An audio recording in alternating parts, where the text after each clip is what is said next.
सरकार लाई है विद्यार्थियों के लिए डिजिटल लाइब्रेरी। बच्चों के उज्जवल भविष्य के लिए बिहार सरकार है सदा अग्रसर और तैयार। कक्षा 1 से कक्षा 12 तक की सभी पाठ्य पुस्तक पूरक सामग्री एवं वीडियो अब शिक्षा विभाग बिहार सरकार द्वारा विकसित पोर्टल पर है उपलब्ध। अध्ययन सामग्री देखने के लिए BEPCLots.bihar.gov.in पर विजिट करें अथवा एंड्रॉइड मोबाइल पर गूगल प्ले स्टोर से E-Lots ऐप डाउनलोड करें। शिक्षकों, अभिभावकों एवं बच्चों से अनुरोध है कि इस लाइब्रेरी का अधिक से अधिक लाभ उठाएं और अपनी पढ़ाई जारी रखें। विज्ञान कक्षा 6। भोजन में क्या क्या आता है? हम रोज भोजन में अलग अलग तरह के पके हुए खाद्य पदार्थ लेते हैं, जैसे रोटी, भात, दाल, सब्जी, सत्तू, अचार लेते हैं। भोजन में अनेक प्रकार के पके खाद्य पदार्थ के साथ कच्चे खाद्य पदार्थ के रूप में मूली, गाजर, टमाटर तथा अन्य हरी सब्जियों को सलाद के रूप में लेते हैं। ये सभी खाद्य पदार्थ से स्वादिष्ट भोजन या व्यंजन तैयार होता है तथा खाने से हमारी भूख मिटती है। प्रत्येक व्यंजन एक या एक से अधिक प्रकार की कच्ची सामग्री से बना होता है, जो हमें पौधों या जंतुओं से मिलते हैं। इन खाद्य सामग्रियों में हमारे शरीर की वृद्धि, विकास एवं स्वस्थ रहने के लिए कुछ आवश्यक अव्यय होते हैं। इन अव्ययों को हम पोषक तत्व कहते हैं। हमारे भोजन में मुख्य पोषक तत्व कार्बोहाइड्रेट, प्रोटीन, वसा, विटामिन तथा खनिज लवण हैं। इसके अतिरिक्त हमारे भोजन में रेशा तथा जल भी शामिल होते हैं, जिनकी हमारे शरीर को आवश्यकता है। कच्ची खाद्य सामग्री या पके हुए भोजन में कार्बोहाइड्रेट, प्रोटीन तथा वसा की जांच अन्य पोषक तत्वों की जांच की अपेक्षा सरल है। कार्बोहाइड्रेट का हमारे भोजन में एक रूप मंड या स्टार्च है। मंड की उपस्थिति की जांच कर हम कार्बोहाइड्रेट की उपस्थिति जांचते हैं। भोजन में मंड यानी स्टार्च परीक्षण के लिए खाद्य पदार्थ या कच्ची सामग्री की अल्प मात्रा लीजिए। इसमें आयोडीन के तनु घोल की कुछ बूंदें डालिए। खाद्य पदार्थ के रंग में होने वाले परिवर्तन में नीला या काला रंग मंड की उपस्थिति दर्शाता है। प्रोटीन की जांच के लिए किसी खाद्य पदार्थ की अल्प मात्रा, यदि वो ठोस है तो पहले उसका पेस्ट अथवा चूर्ण बनाने की जरूरत होती है। खाद्य पदार्थ की अल्प मात्रा को पीसकर या मसलकर उसके चूर्ण को एक साफ परख नली में डाल 10 बूंद जल डालकर उसे अच्छी तरह हिलाएं। अब 2 बूंद कॉपर सल्फेट का घोल तथा 10 बूंद कॉस्टिक सोडा का घोल हिलाकर कुछ मिनट के बाद परख नली का पदार्थ बैंगनी रंग होने पर खाद्य पदार्थ में प्रोटीन की उपस्थिति दर्शाता है। खाद्य पदार्थ की अल्प मात्रा कागज के टुकड़े में लपेटकर कूटिए। अब कागज को सीधा कीजिए और ध्यानपूर्वक देखिए। इस पर तेल के धब्बे दिखाई देते हैं। कागज को किसी प्रकाश स्रोत के सामने लाएं। इस धब्बे से होकर आने वाला प्रकाश धुंधला दिखाई देता है। कागज पर तेल का धब्बा खाद्य पदार्थ में वसा की उपस्थिति दर्शाता है। खाद्य पदार्थ में कभी कभी जल की उपस्थिति भी होती है। ऐसे में कुछ समय के लिए कागज को सुखा दीजिए, ताकि यदि खाद्य पदार्थ से कुछ जल आया हो तो वह सूख जाए। इसके बाद यदि कागज पर तेल का कोई धब्बा ना रहे तो यह पता चलता है कि खाद्य पदार्थ में वसा नहीं है। कार्बोहाइड्रेट मुख्य रूप से हमारे शरीर को ऊर्जा प्रदान करते हैं। वसा से भी ऊर्जा मिलती है। वास्तविकता यह है कि कार्बोहाइड्रेट की तुलना में वसा से हमें अधिक ऊर्जा प्राप्त होती है। प्रोटीन की आवश्यकता शरीर की वृद्धि तथा स्वस्थ रहने के लिए होती है। विटामिन रोगों से हमारे शरीर की रक्षा करते हैं। हमारी आंखों, हड्डियों, दांतों और मसूड़ों को स्वस्थ रखने में भी विटामिन सहायता करते हैं। विटामिन कई प्रकार के होते हैं, जिन्हें अलग अलग नामों से जाना जाता है। इनमें से कुछ को vitamin A, vitamin B, vitamin C, vitamin D, vitamin E तथा विटामिन के नाम से जाना जाता है। विटामिनों के एक खास समूह को विटामिन बी कॉम्प्लेक्स कहते हैं। हमारे शरीर को सभी प्रकार के विटामिनों की अल्प मात्रा में आवश्यकता होती है। विटामिन ए हमारी त्वचा तथा आंखों को स्वस्थ रखता है। विटामिन सी बहुत से रोगों से लड़ने में हमारी मदद करता है। विटामिन डी हमारे अस्थियों और दांतों के लिए कैल्शियम का उपयोग करने में हमारे शरीर की सहायता करता है। हमारे शरीर को खनिज लवणों की आवश्यकता अल्प मात्रा में होती है। शरीर के उचित विकास तथा अच्छे स्वास्थ्य के लिए प्रत्येक खनिज लवण आवश्यक है। यह हरी सब्जियां, विशेषकर पालक, मेथी तथा केला में पाया जाता है। कैल्शियम दूध से प्राप्त होता है। फास्फोरस एवं कैल्शियम मछली, अंडा इत्यादि में मिलते हैं। नमक से सोडियम व पोटेशियम मिलते हैं। अधिकांश खाद्य पदार्थ में एक से अधिक पोषक तत्व होते हैं। कच्ची सामग्री में एक निश्चित पोषक तत्व की मात्रा दूसरे पोषक तत्व की मात्रा से अधिक हो सकती है। जैसे चावल में कार्बोहाइड्रेट की मात्रा दूसरे पोषक से अधिक होती है। इन पोषकों के अलावा हमारे शरीर को रुक्षांश यानी आहारी रेशों तथा जल की भी आवश्यकता होती है। हमारे खाने में रेशों की पूर्ति मुख्यतः पादप उत्पादों से ही होती है। रुक्षांश जैसे अन्न का चोकर तथा सब्जी का रेशा इत्यादि के मुख्य स्रोत साबुत खाद्यान्न यानी अंकुरित दाल, आलू, ताजे फल और सब्जियां हैं। रुक्षांश हमारे शरीर को कोई पोषक प्रदान नहीं करते हैं, फिर भी यह हमारे भोजन का आवश्यक अव्यय है। रुक्षांश हमारे शरीर से बिना पचे भोजन को बाहर निकालने में सहायता करते हैं। जल भोजन में उपस्थित पोषक तत्वों को अवशोषित कराने में हमारे शरीर की सहायता करता है। यह कुछ अपशिष्ट पदार्थों को मूत्र तथा पसीने के साथ शरीर से बाहर निकालने में सहायता करता है। सामान्यतः हमारे शरीर को जितने जल की आवश्यकता होती है, अधिकांशतः वह हमें उन पदार्थों से प्राप्त होती है जिन्हें हम द्रव के रूप में लेते हैं, जैसे कि जल, दूध और चाय आदि। खाद्य पदार्थों में जल होता है। कुछ सीमा तक हमारे शरीर के लिए आवश्यक जल की पूर्ति इस जल से भी होती है।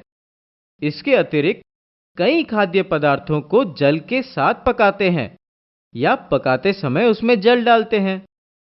आशा है बच्चों आपने पाठ को अच्छी तरह से समझ लिया होगा। चलिए अब हम कुछ प्रश्नों को देखते हैं। प्रश्न 1, निम्न में से किसे हम सलाद के रूप में उपयोग में लाते हैं? ऑप्शंस हैं ए बैगन, बी मूली, सी आलू या डी गेहूं। चलिए देखते हैं इसका सही उत्तर क्या होना चाहिए। सही उत्तर है ऑप्शन बी मूली। प्रश्न 2, भोजन में पाए जाने वाले आवश्यक तत्वों को हम क्या कहते हैं? ऑप्शंस हैं ए आहार, बी पोषण, सी पोषक तत्व या डी इनमें से कोई नहीं। चलिए देखते हैं इसका सही उत्तर क्या होना चाहिए। सही उत्तर है ऑप्शन सी पोषक तत्व। प्रश्न 3, निम्न में से कौन पोषक तत्व नहीं है? ऑप्शंस हैं ए कार्बोहाइड्रेट, बी प्रोटीन, सी वसा या डी कार्बन डाइऑक्साइड। चलिए देखते हैं इसका सही उत्तर क्या होना चाहिए। सही उत्तर है ऑप्शन डी कार्बन डाइऑक्साइड। प्रश्न 4, विटामिनों के एक खास समूह को हम क्या कहते हैं? ऑप्शंस हैं A vitamin A, B vitamin B, C vitamin D या डी विटामिन बी कॉम्प्लेक्स। चलिए देखते हैं इसका सही उत्तर क्या होना चाहिए। सही उत्तर है option D, vitamin B complex. जी हाँ बच्चों, विटामिनों के एक खास समूह को विटामिन बी कॉम्प्लेक्स कहते हैं। प्रश्न 5, हमारे शरीर की वृद्धि के लिए सबसे महत्वपूर्ण पोषक तत्व कौन है? ऑप्शंस हैं ए प्रोटीन, बी जल, सी कार्बोहाइड्रेट या डी विटामिन। चलिए देखते हैं इसका सही उत्तर क्या होना चाहिए। सही उत्तर है ऑप्शन ए प्रोटीन। डर से नहीं तैयारी से आगे कदम बढ़ाना है। रुकी जिंदगी में चहल पहल वापस फिर से लाना है। धोकर हाथ पहन कर मास्क सुरक्षित जीवन चलाना है। सुरक्षित जीवन चलाना है। डर कर नहीं तैयारी से आगे कदम बढ़ाना है। डर कर नहीं तैयारी से आगे कदम बढ़ाना है। रखेंगे 2 गज की दूरी, सबको पौष्टिक आहार खिलाएंगे, बच्चों और बूढ़ों का करेंगे ख्याल। रोगी नहीं, रोग से लड़ कोरोना को हराएंगे। स्वास्थ्य केंद्र फिर से खुल गए, जिनका लाभ उठाना है। रुकी जिंदगी में चहल पहल वापस फिर से लाना है। धोकर हाथ पहन कर मास्क सुरक्षित जीवन चलाना है। सुरक्षित जीवन चलाना है। डर कर नहीं तैयारी से आगे कदम बढ़ाना है। डर कर नहीं तैयारी से आगे कदम बढ़ाना है। टीकाकरण की शुरुआत हो गई है, पर पहले की तरह हमें मास्क लगाना और 2 गज की दूरी बनाए रखना अभी भी जरूरी है। स्वास्थ्य विभाग और सूचना एवं जनसंपर्क विभाग बिहार सरकार द्वारा जनहित में जारी। जीतेगा बिहार। नमस्कार दोस्तों, आज जो हम अध्याय करने जा रहे हैं उसका नाम है प्राणियों में पोषण। हम इसके 2 भाग पहले ही कर चुके हैं। आज हम इसका तीसरा भाग करेंगे जो कि इसका आखिरी भाग होगा। चलिए जानते हैं इस भाग में हम क्या जानने वाले हैं। हम सबसे पहले जानेंगे ग्रास नली के बारे में, उसके बाद हम बात करेंगे आमाशय की, उसके बाद हम क्षुद्रांत या फिर छोटी आंत के बारे में जानेंगे, और फिर हम जानेंगे बड़ी आंत के बारे में, और फिर हम कुछ घास खाने वाले जंतुओं में पाचन किस तरीके से होता है उसकी बात करेंगे। तो चलिए शुरुआत करते हैं ग्रास नली से, जिसे हम इंग्लिश में कहते हैं एसोफेगस। दरअसल इससे पहले वाले भाग में हमने ये जाना था कि मुंह में पाचन किस तरीके से होता है, उसके बाद खाना सबसे पहले एसोफेगस में ही आता है। तो मुंह घा से निकलकर जो भोजन होता है वो ग्रास नली में आएगा। यहाँ पर आप देख सकते हैं ग्रास नली किसे कहते हैं। दरअसल ग्रास नली में जो भोजन होता है वो ग्रास नली से होता हुआ नीचे हमारे आमाशय तक आता है।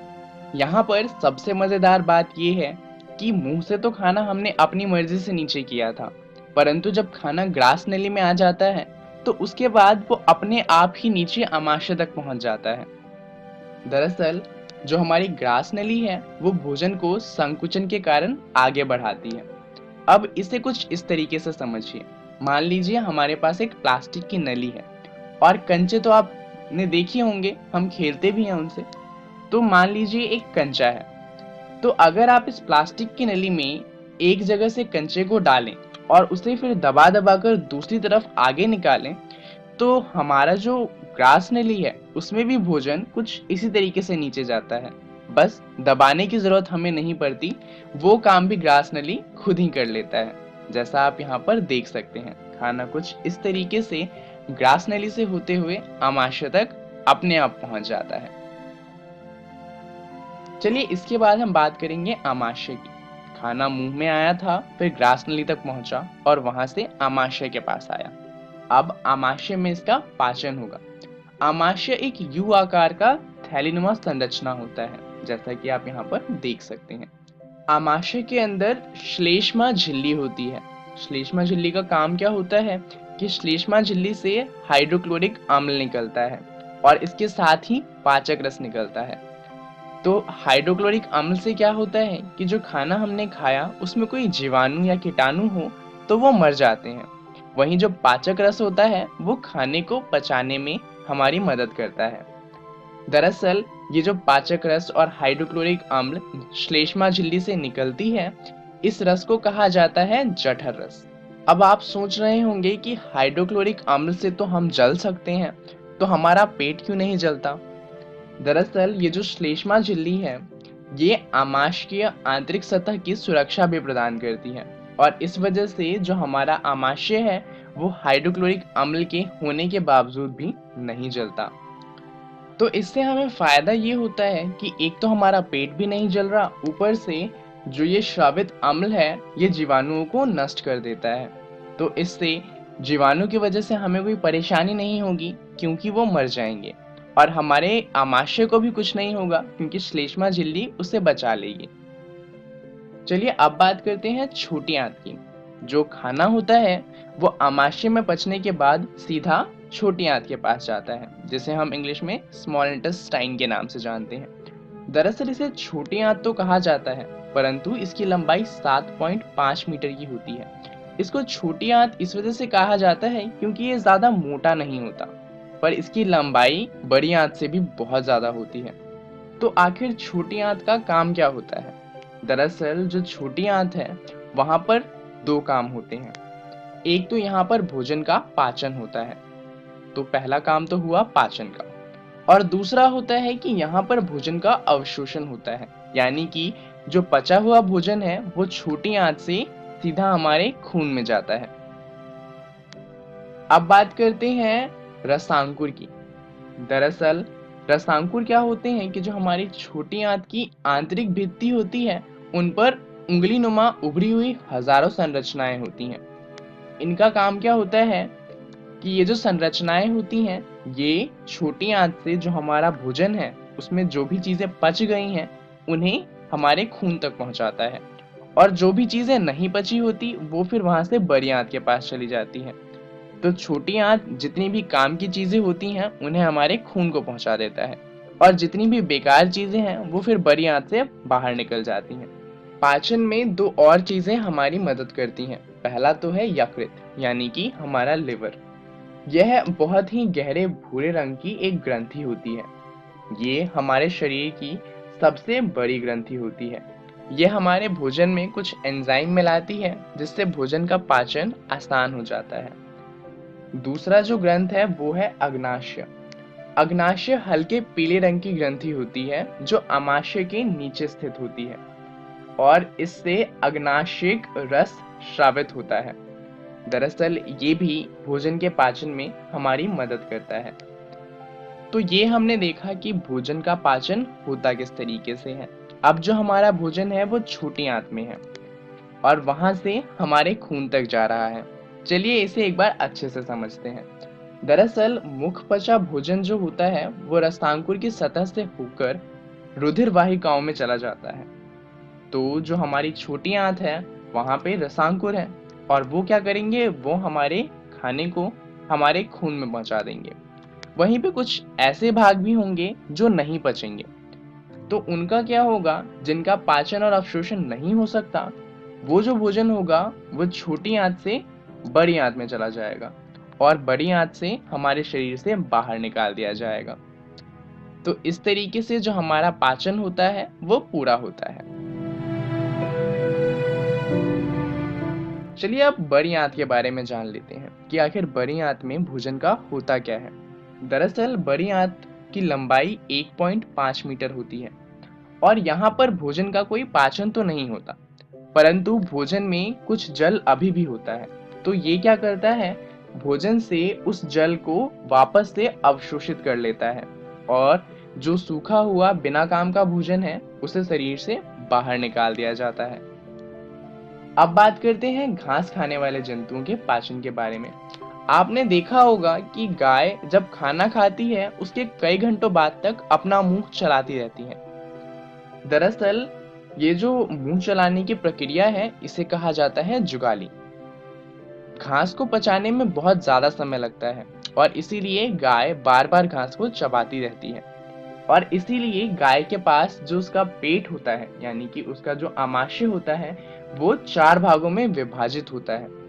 और ऐसे जो जीव होते हैं जिनके आमाशय 4 भाग में विभाजित होते हैं, उन जीवों को कहा जाता है रुमिनेंट। इनके जो 4 भाग होते हैं, इन चारों में भोजन का अलग अलग स्तर पर पाचन होता है।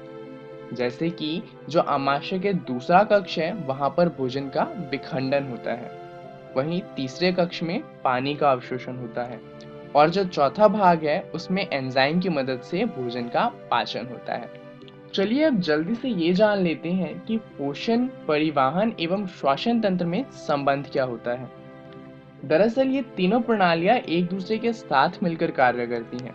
जैसे कि जो पोषण होता है वो हमें खाने से मिलता है, ये पोषण फिर हमारे खून में जाता है और खून में जब हम सांस लेते हैं तो जो ऑक्सीजन होती है उसकी मदद से इससे हमें ऊर्जा मिलती है। तो आप देख सकते हैं ये किस तरीके से आपस में जुड़े हुए हैं। चलिए जानते हैं इस वीडियो में हमने क्या जाना। हमने बात करी ग्रास नली के बारे में, फिर हमने आमाशय की बात करी और हमने छोटी आंत, बड़ी आंत और घास खाने वाले जंतुओं में पाचन की बात करी। धन्यवाद। उम्मीद है बच्चों आपने प्राणियों में पोषण चैप्टर को अच्छी तरह से समझ लिया होगा। चलिए अब हम कुछ प्रश्नों को देखते हैं। प्रश्न 1, आमाशय के आंतरिक सतह पर कौन सी झिल्ली पाई जाती है? ऑप्शंस हैं ए ऊष्मा, बी श्लेष्मा, सी रेशमा या डी रसांकुर। चलिए देखते हैं इसका सही उत्तर क्या होना चाहिए। सही उत्तर है ऑप्शन बी श्लेष्मा। प्रश्न 2, हमारे गले में भोजन आगे कैसे बढ़ता है? ऑप्शंस हैं ए पानी से, बी ग्रास नली से, सी बात करने से या डी गति करने से। चलिए देखते हैं इसका सही उत्तर क्या होना चाहिए। सही उत्तर है ऑप्शन बी ग्रास नली से। प्रश्न 3, श्लेष्मा झिल्ली आमाशय की आंतरिक सतह को क्या करती है? ऑप्शंस हैं ए सुरक्षा, बी नुकसान, सी कुछ भी नहीं या डी भोजन ग्रहण। चलिए देखते हैं इसका सही उत्तर क्या होना चाहिए। सही उत्तर है ऑप्शन ए सुरक्षा। जी हाँ बच्चों, सुरक्षा करती है। प्रश्न 4, घास खाने वाले जानवरों का आमाशय कितने भागों में विभाजित होता है? ऑप्शंस हैं ए 4 भागों में, बी 2 भागों में, सी 5 भागों में या डी 3 भागों में। चलिए देखते हैं इसका सही उत्तर क्या होना चाहिए। सही उत्तर है ऑप्शन ए 4 भागों में। जी हाँ, घास खाने वाले जानवरों का आमाशय 4 भागों में विभाजित होता है। प्रश्न 5, छोटी आंत की लंबाई कितनी होती है? ऑप्शंस हैं ए लगभग 7 मीटर, बी लगभग 7.5 मीटर, सी लगभग 10 मीटर या डी लगभग 5 मीटर। चलिए देखते हैं इसका सही उत्तर क्या होना चाहिए। सही उत्तर है ऑप्शन बी लगभग 7.5 मीटर।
दोस्त को सलाम करो, रात को खाओ। देखो उस लड़के को कैसे बना ठना है।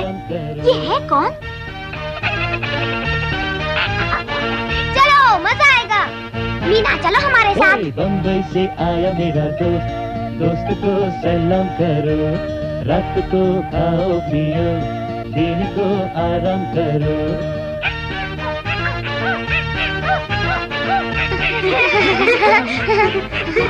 भागो यहाँ से शैतान कहीं के।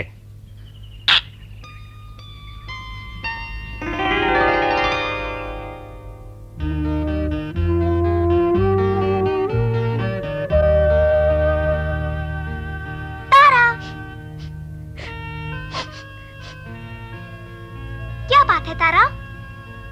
क्या बताऊं? मेरी शादी की बात कर रहे हैं। कहते हैं 18 साल की हो गई हूँ। शादी? क्या शादी?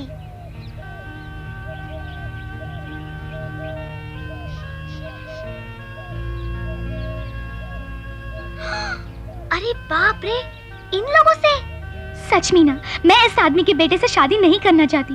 ये बस पैसे के पीछे हैं, लड़की की बात ही नहीं पूछते। तुम अपने माता पिता से कुछ कहती क्यों नहीं? अरे मीना, क्या कहती हो?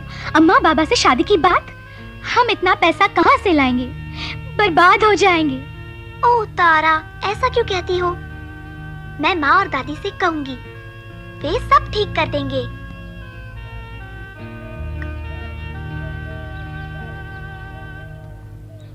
हम कुछ ज्यादा थोड़ी मांग रहे हैं। बस एक साइकिल और 20,000 रुपए।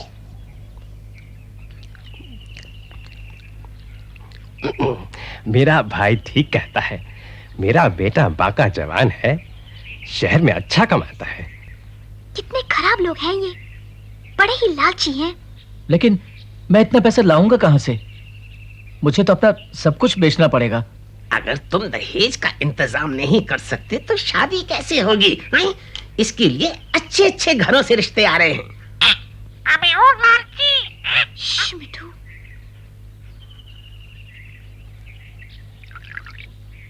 और फिर उन्होंने चाचा से बहुत सा रुपया और साइकिल देने को कहा। लेकिन वो इतना पैसा लाएगा कहाँ से? हमारे जमाने में ऐसा नहीं था। हाँ, आजकल तो इतना बड़ा दहेज देना आम बात हो गई है। क्या दहेज देना ही होता है? नहीं, ऐसा नहीं है, पर आजकल लड़के वाले बहुत दहेज मांगने लगे हैं। जब मैं बड़ा होऊंगा, शादी करूंगा, मैं दहेज नहीं मांगूंगा। शाबाश राजू, तुम तो सयाने हो गए। वो कहते हैं ना, जिसने लड़की दी उसने सब कुछ दिया। पापा, मैं नहीं चाहती कि आप और माँ मेरी शादी में दहेज दें। ठीक कहती हो मीना, अगर हर कोई दहेज लेने और देने से इनकार कर दे तो ये रिवाज अपने आप बदल जाएगा।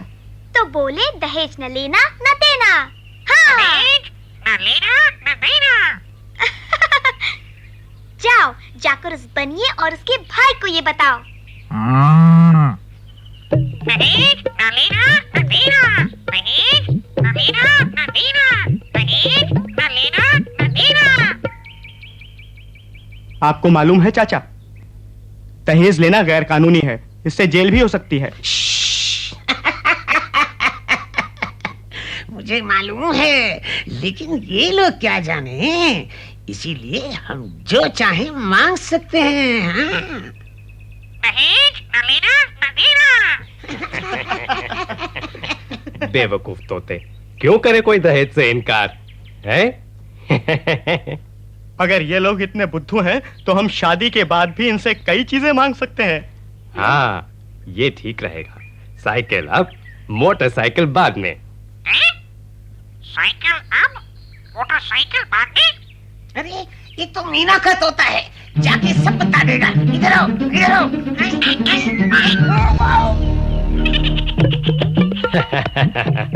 भाई मेरे, परेशान क्यों होते हो? तोता ही तो है। तोता? मैं हूँ मिट्ठू।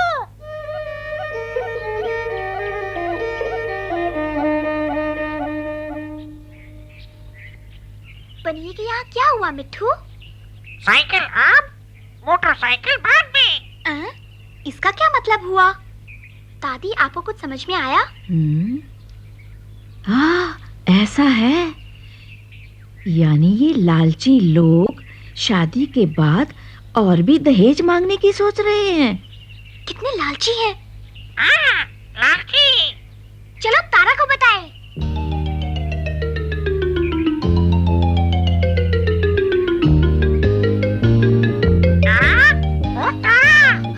अरे तारा, क्या हुआ बताओ ना।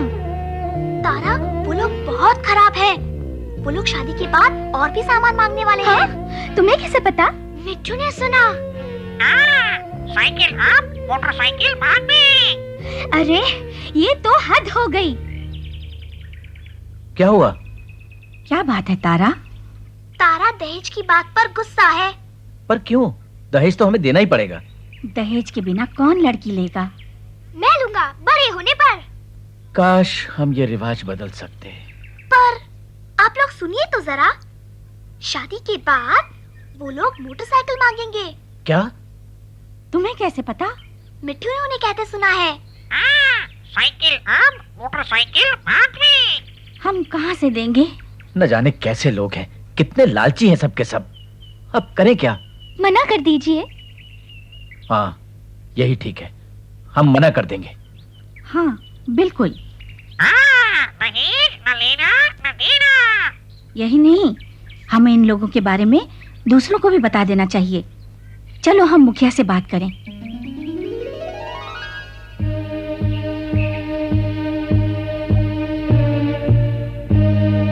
ये लालची लोग सिर्फ दहेज ही नहीं मांग रहे हमसे, शादी के बाद भी बहुत कुछ हड़पने का इरादा है इन लोगों का।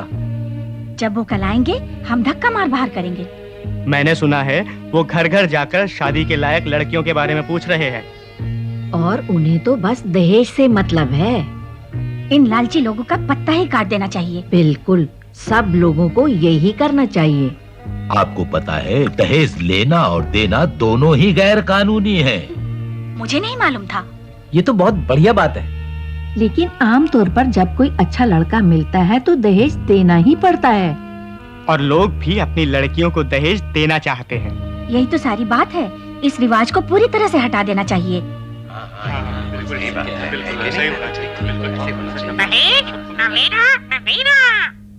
मिट्ठू ठीक कहता है। मैं तो नहीं बिकने वाला। मैं जब शादी करूंगा तो दहेज बिल्कुल नहीं लूंगा। मैं भी नहीं लूंगा। मैं अपने माँ और बाबा को दहेज नहीं देने दूंगी। मुझे तुम पर नाज है बच्चों। हर एक लड़के और लड़की को ऐसा ही करना चाहिए। ठीक कहा। आओ हम सब कसम खाएं कि ना तो दहेज लेंगे और ना देंगे।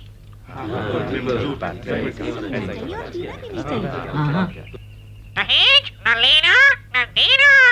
न लेना न देना। और क्या कहना है।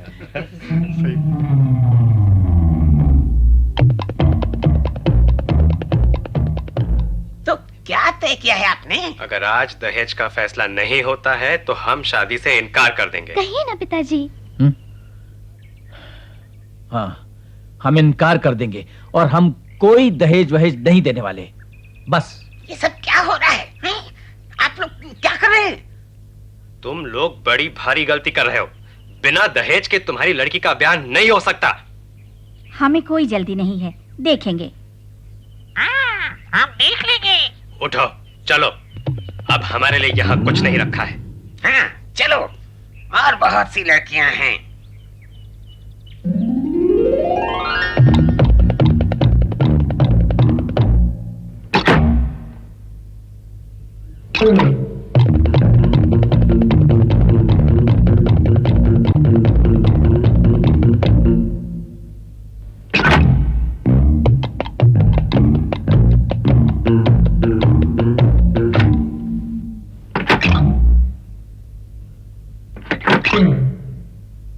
चलो पहले वाले घर में चलते हैं, दहेज कुछ कम कर देंगे।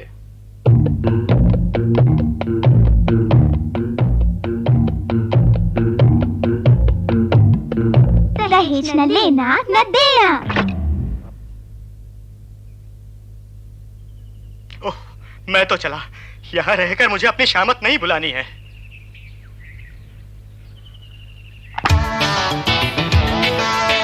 दीवारे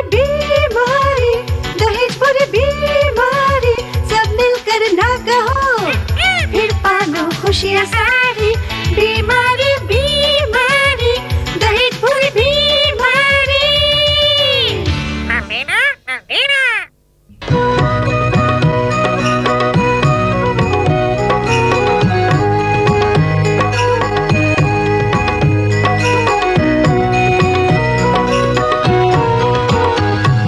सोचो फिर सोचो घर की लड़कियों की सोचो, क्या उनको खुशियाँ दे क्या दे हम, वे भी तो कल के सपने सजाती हैं, पूरे करें उनको मन चाहा अवसर दो। सोचो फिर सोचो घर की लड़कियों की सोचो, लड़की भी जाए स्कूल सीखे पढ़ना लिखना, वो भी भविष्य बनाए अपना, भाई जैसा बहना भी पाए शिक्षा। लड़की हमारे कल की आशा और खुशियाँ, उनकी भी पूरी हो इच्छाभिलाषा, बंधन हटाओ उनके आगे बढ़ाओ उनको। सोचो फिर सोचो घर की लड़कियों की सोचो। हेलो फ्रेंड्स, इस वीडियो में हम विज्ञान के एक बहुत ही महत्वपूर्ण, रोचक और उपयोगी विषय के बारे में जानेंगे, बल और दाब, जिसे इंग्लिश में कहते हैं फोर्स एंड प्रेशर। यह विषय आपको भौतिकी के बारे में जानने के लिए बहुत महत्वपूर्ण है, इसीलिए इसके हर एक पहलू के बारे में विस्तार से जानना होगा। अतः इसे हमने 2 भाग में विभाजित किया है। यह वीडियो भाग 1 का विवरण करता है, जिसमें हम मुख्यतः बल और उससे जुड़े उसके गुणों के बारे में जानेंगे, और भाग 2 में हम बल के कुछ प्रकार और दाब के बारे में जानेंगे। तो सबसे पहले आप ये जान लीजिए कि भौतिकी का मूल स्वरूप बल को जानने से ही उत्पन्न होता है। तो इस वीडियो में हम क्या क्या सीखेंगे। सबसे पहले बल की परिभाषा, दैनिक जीवन में बल का प्रयोग, बल किस कारण उत्पन्न होता है, बल का वैज्ञानिक इतिहास, बलों की खोजबीन, बल लगाने से क्या क्या हो सकता है, बल के क्या क्या प्रकार हैं, और वैज्ञानिक रूप से बल के मौलिक प्रकार क्या क्या हैं। सबसे सरल और साधारण भाषा में कहा जाए तो किसी भी वस्तु पर लगने वाले धक्के या अभिकर्षण या खिंचाव, अपकर्षण को ही बल कहते हैं, परंतु यही परिभाषा वैज्ञानिक और वास्तविक परिभाषा है। इंग्लिश में कोई भी पुश या पुल को ही बल कहते हैं, यानी फोर्स। बल के बारे में विस्तार से जानने से पहले हमारे दैनिक जीवन में बल की वास्तविकता और उसका क्या प्रयोग है, हम ये जान लेते हैं। किसी भी वस्तु की गति में परिवर्तन करना, उसकी गति की दिशा बदलना, किसी वस्तु को रोकना या उसे स्थिर स्थिति से गति में लाना, या किसी वस्तु के आकार में परिवर्तन लाना, ये सभी कार्य बल के प्रयोग से ही होते हैं। हमारे चलने, बैठने, भागने, उठने आदि दुनिया के हर छोटी से छोटी प्रक्रिया से लेकर ब्रह्मांड में ग्रहों और तारों के चाल चलन में बल का ही इस्तेमाल होता है। बल एक ऐसी घटना है जिसके घटित हुए बिना हम कोई भी कार्य नहीं कर सकते। इन सभी कार्यों में बल का ही उपयोग आता है। तो अब हम जानते हैं कि बल किस कारण लगता है। तो किसी भी प्रकार का बल लगने या लगाने के लिए कम से कम 2 वस्तुओं में अन्योन्य क्रिया होना अति आवश्यक है। इसे हम एक उदाहरण से समझते हैं। मान लीजिए कि कोई आदमी एक कार के पीछे स्थिर खड़ा हुआ है। क्या उसकी उपस्थिति के कारण ही कार गति में आएगी? नहीं आएगी। अब मान लीजिए कि वह आदमी कार को धक्का लगाना प्रारंभ करता है, अर्थात वह इससे अन्योन्य क्रिया करता है और कार पर बल लगाता है। कार लगाए गए बल की दिशा में गति प्रारंभ करती है। इसमें ध्यान दीजिए कि कार को गति देने के लिए आदमी को इसे धक्का लगाते रहना चाहिए। इस प्रकार हमें समझ में आता है कि दो वस्तुओं के बीच अन्योन्य क्रिया के कारण ही उनके बीच बल लगता है। दोस्तों, बल के बारे में जानने के लिए हमें उसके वैज्ञानिक इतिहास के बारे में भी जानना चाहिए। भौतिक रूप से बल की परिभाषा देने वाले सबसे पहले वैज्ञानिक थे आर्किमिडीज, जिन्होंने जल में तैरती वस्तुओं पर जल के द्वारा लगाए गए बल का विवरण दिया, जिसे आप आर्किमिडीज का सिद्धांत नाम से आगे पढ़ेंगे। फिर आए भौतिक दुनिया के एक सबसे प्रसिद्ध वैज्ञानिक आइजैक न्यूटन, जिन्होंने गुरुत्वाकर्षण बल की खोज की, जो कि विज्ञान की दुनिया में एक बहुत ही महत्वपूर्ण खोज थी। इसीलिए उनके सम्मान में बल की इकाई यानी यूनिट को न्यूटन नाम दिया गया और विज्ञान में सामान्यतः बल को F चिन्ह से दर्शाया जाता है। तो अगर आपने किसी वस्तु पर 10 के प्रमाण का बल लगाया तो आप कहेंगे कि मैंने उस पर 10 न्यूटन का बल लगाया। बलों के बारे में कुछ और अधिक जानने का प्रयत्न करते हैं। अच्छा, एक वास्तविक उदाहरण लेते हैं। कोई भारी वस्तु जैसे मेज या संदूक लीजिए, जिसे आप जोर से धकेलने पर ही गति में ला सकें। इसे अकेले धकेलने का प्रयत्न कीजिए। क्या आप इसे खिसका पाते हैं? अगर नहीं, तो अब अपने किसी मित्र से कहिए कि बक्से को उसी दिशा में धकेलने में आपकी मदद करे। क्या अब इसको खिसकाना आसान है? क्या आप बता सकते हैं कि ऐसा क्यों हुआ? अब उसी वस्तु को फिर से धकेलिए, लेकिन इस बार अपने मित्र से कहिए कि वह इसे विपरीत दिशा में धकेले। क्या वस्तु गतिमान होती है? यदि यह गति में आती है तो इसकी गति की दिशा को नोट कीजिए। और क्या आप अनुमान लगा सकते हैं कि आप में से कौन अधिक बल लगा रहा है?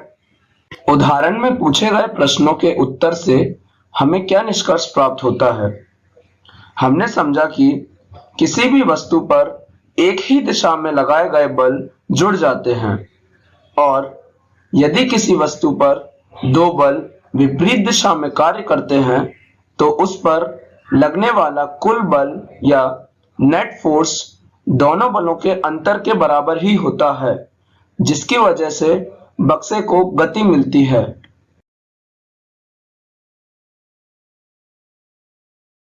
इस प्रकार हमने सीखा कि एक बल दूसरे बल से बड़ा, छोटा या बराबर भी हो सकता है। और मैंने जैसे बताया था कि बल को दर्शाने के लिए F चिन्ह का उपयोग होता है, वैसे ही बल की प्रबलता को दर्शाने के लिए इसके परिमाण को मापा जाता है। बल एक सदिश राशि होती है, मीन्स वेक्टर क्वांटिटी, जिसका उल्लेख करने के लिए उसके परिमाण के साथ साथ उस दिशा का भी उल्लेख करना आवश्यक है जिसमें बल को लगाया गया है। यदि लगाए गए बल के परिमाण या दिशा में परिवर्तन किया जाए तो उसका प्रभाव भी बदल जाता है। आइए अब ज्ञात करें कि जब किसी वस्तु पर बल लगता है तो क्या होता है। किसी भी वस्तु की गति की अवस्था का वर्णन इसकी चाल तथा गति की दिशा से किया जाता है। विराम अवस्था को शून्य चाल की अवस्था माना जाता है। कोई वस्तु विराम अवस्था में अथवा गतिशील अवस्था में हो सकती है। दोनों ही इसकी गति की अवस्थाएं हैं और केवल बल के प्रयोग से ही गति की अवस्था को बदला जा सकता है। यदि लगाया गया बल गति की दिशा में है तो वस्तु की चाल बढ़ जाती है और यदि बल को गति की दिशा के विपरीत लगाएं तो वस्तु की चाल कम हो जाती है। उदाहरण के लिए एक फुटबॉल मैच में पेनाल्टी किक लेते समय खिलाड़ी गेंद पर बल लगाता है। किक लगने से पहले गेंद विराम अवस्था में थी अतः इसकी चाल शून्य थी। लगाए गए बल ने गेंद को गोल की ओर गति प्रदान की। मान लीजिए गोली गोल बचाने के लिए गेंद पर झपटता है। इस क्रिया द्वारा गोली गतिशील गेंद पर बल लगाने का प्रयत्न करता है। उसके द्वारा लगाया गया बल गेंद को रोक सकता है या विक्षेपित कर सकता है और गोल होने से बचा सकता है। यदि गोली गेंद को रोकने में सफल हो जाता है तो इसकी चाल शून्य हो जाती है। तो ये प्रेक्षण सुझाते हैं कि किसी वस्तु पर लगाए गए बल द्वारा उसकी चाल बदली जा सकती है। बल के उपयोग से गति की चाल के अलावा गति की दिशा में भी परिवर्तन लाया जा सकता है। जैसे कि पिछले उदाहरण में जब गेंद एक खिलाड़ी से दूसरी खिलाड़ी की तरफ जाती है तो गति की दिशा में परिवर्तन आ जाता है। और अगर हम किसी वस्तु पर उसकी चाल के लंबवत बल लगाएं तो हम सिर्फ उसकी गति की दिशा में परिवर्तन कर रहे हैं, ना कि उसकी चाल में यानी स्पीड में। परंतु ये जरूरी नहीं कि हमारे कुछ बल लगाने पर वस्तु की गति परिवर्तित ही हो जाए, क्योंकि कोई भी वस्तु उस पर लगने वाले कुल बल यानी नेट फोर्स के कारण ही अपनी अवस्था में परिवर्तन लाती है। जैसे अगर आप एक भारी बक्से को हिलाने की कोशिश कर रहे हैं और वो नहीं हिल रहा है तो इसका मतलब यह है कि कोई दूसरा बल उसे रोके हुए है, जो कि घर्षण है, जिसके बारे में हम आगे पढ़ेंगे। और साथ ही गति की अवस्था में परिवर्तन के अलावा हम बल के उपयोग से किसी वस्तु की आकृति में भी परिवर्तन ला सकते हैं। अब देखते हैं बलों के प्रकार। सामान्यतः बलों को दो बड़े हिस्सों में बांटा जा सकता है। पहला संपर्क बल मींस कॉन्टैक्ट फोर्स। इस प्रकार के बल का प्रयोग वस्तु को स्पर्श करके ही हो सकता है। उदाहरण के लिए घर्षण, पेशीय बल आदि। दूसरा है असंपर्क बल मींस फील्ड फोर्स। इन बलों का प्रयोग वस्तु पर उससे दूर रहकर भी किया जा सकता है। उदाहरण चुंबकीय बल, गुरुत्वाकर्षण बल आदि। विज्ञान की दृष्टि से देखा जाए तो विज्ञान के अनुसार पूरी दुनिया में सिर्फ 4 मौलिक बल विद्यमान हैं। पहला गुरुत्वाकर्षण बल, ग्रेविटेशनल फोर्स। दूसरा विद्युत चुंबकीय बल, इलेक्ट्रोमैग्नेटिक फोर्स। तीसरा प्रबल नाभिकीय बल, स्ट्रॉन्ग न्यूक्लियर फोर्स। चौथा दुर्बल नाभिकीय बल, वीक न्यूक्लियर फोर्स। और ये सभी असंपर्क बल होते हैं और इन सभी के बारे में आप अगली कक्षा में पढ़ेंगे। अगर परमाणु स्तर पर देखा जाए तो सारे बल असंपर्क बल ही होते हैं और सभी बल उपर्युक्त 4 बलों के अंतर्गत ही आ जाते हैं। परंतु क्योंकि सभी परमाणु स्तर पर नहीं देख सकते, इसीलिए हमारी सहूलियत के लिए बलों को संपर्क बल तथा असंपर्क बल में विभाजित किया जाता है। दोस्तों, हमने इस वीडियो में बल, उसके प्रकार, उसके लक्षण और उसके उपयोगों के बारे में जाना। हमने जाना बल का वैज्ञानिक स्वरूप। अब बल और दाब के भाग 2 में आप सीखेंगे संपर्क तथा असंपर्क बलों के प्रकार और उनका विस्तार से विवरण और दाब का उल्लेख और कुछ नई बातें। तो बल और दाब का भाग 2 जरूर देखें। धन्यवाद। आशा है बच्चों आपने पाठ को अच्छी तरह से समझ लिया होगा। चलिए अब हम कुछ प्रश्नों को देखते हैं। प्रश्न 1, किसी भी वस्तु पर लगने वाले धक्के, पुश या खिंचाव, पुल को हम क्या कहते हैं? ऑप्शंस हैं ए घर्षण, बी दाब, सी बल या डी ज्वाला। चलिए देखते हैं इसका सही उत्तर क्या होना चाहिए। सही उत्तर है ऑप्शन सी, बल। प्रश्न 2, प्रसिद्ध वैज्ञानिक आइजैक न्यूटन ने किसकी खोज की थी? ऑप्शंस हैं ए ताप, बी बल्ब, सी गुरुत्वाकर्षण बल या डी दूरबीन। चलिए देखते हैं इसका सही उत्तर क्या होना चाहिए। सही उत्तर है ऑप्शन सी, गुरुत्वाकर्षण बल। प्रश्न 3, बल की इकाई क्या है? ऑप्शंस हैं ए जूल, बी न्यूटन, सी किलोग्राम या डी मीटर। चलिए देखते हैं इसका सही उत्तर क्या होना चाहिए। सही उत्तर है ऑप्शन बी, न्यूटन। प्रश्न 4, बल का उपयोग कर हम किसी वस्तु की गति के साथ साथ और किस चीज में परिवर्तन ला सकते हैं? ऑप्शंस हैं ए स्वाद, बी आकृति, सी तापमान में या डी रंग में। चलिए देखते हैं इसका सही उत्तर क्या होना चाहिए। सही उत्तर है ऑप्शन बी, आकृति। प्रश्न 5, किसी गतिशील वस्तु पर एक ही दिशा में बल लगाने से उसकी गति में क्या परिवर्तन होगा? ऑप्शंस हैं ए गति बढ़ जाएगी, बी गति घट जाएगी, सी वस्तु रुक जाएगी या डी कोई परिवर्तन नहीं होगा। चलिए अब देखते हैं इसका सही उत्तर क्या होना चाहिए। सही उत्तर है ऑप्शन ए, गति बढ़ जाएगी। सरकार लाई है विद्यार्थियों के लिए डिजिटल लाइब्रेरी। बच्चों के उज्जवल भविष्य के लिए बिहार सरकार है सदा अग्रसर और तैयार। कक्षा 1 से कक्षा 12 तक की सभी पाठ्य पुस्तक पूरक सामग्री एवं वीडियो अब शिक्षा विभाग बिहार सरकार द्वारा विकसित पोर्टल पर है उपलब्ध। अध्ययन सामग्री देखने के लिए BEPCLOTS.bihar.gov.in पर विजिट करें अथवा एंड्रॉइड मोबाइल पर गूगल प्ले स्टोर से E-LOTS ऐप डाउनलोड करें। शिक्षकों, अभिभावकों एवं बच्चों से अनुरोध है कि इस ई लाइब्रेरी का अधिक से अधिक लाभ उठाएं और अपनी पढ़ाई जारी रखें।